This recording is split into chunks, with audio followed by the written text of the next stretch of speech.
Well, staying with stories of damage, a law library building at Howard campus of University of Westville has been burnt. Classes have been suspended at the University of KwaZulu-Natal following these violent clashes. Police dispersed a small group of protesting University of KwaZulu-Natal students following the torching of 6 cars and a building on the Westville campus. Police confronted around 30 students who were chanting struggle songs. The university management said it had officially suspended lectures. Security personnel at the Westville campus is on high alert following the torching of cars and buildings on Monday night. Meanwhile, the students have alleged that the police are using excessive force while trying to contain the unrest at the university. A total of 16 University of KwaZulu-Natal students have been arrested for public violence. So when we addressed them, a court interdict was served, and when there's a court interdict, we are no longer allowed to then gather students and talk.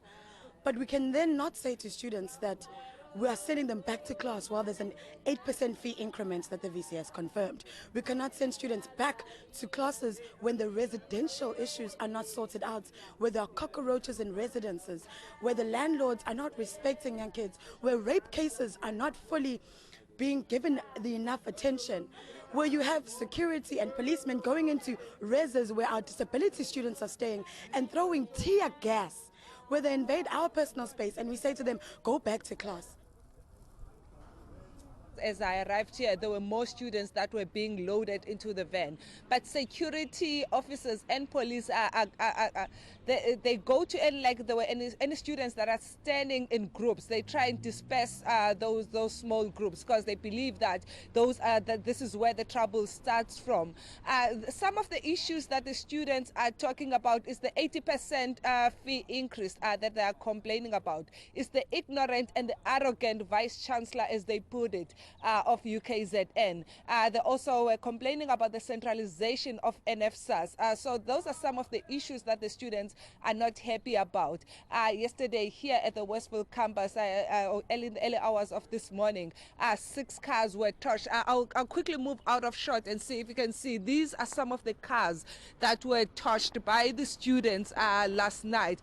This building right here in short is the building that was burnt to the ground last year when there were student protests. It was just been rebuilt. Now it's been damaged again by the protesting students.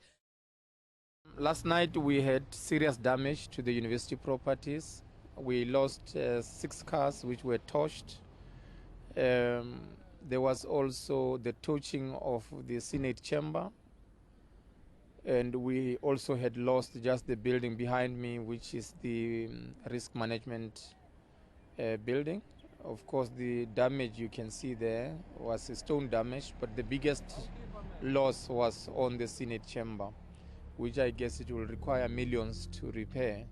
What we are seeing here is actually something that has been committed by a very handful of thugs that are masquerading as students.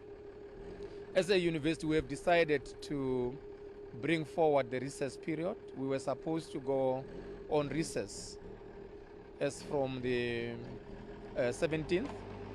So now the recess will begin tomorrow and will go on until the 20th.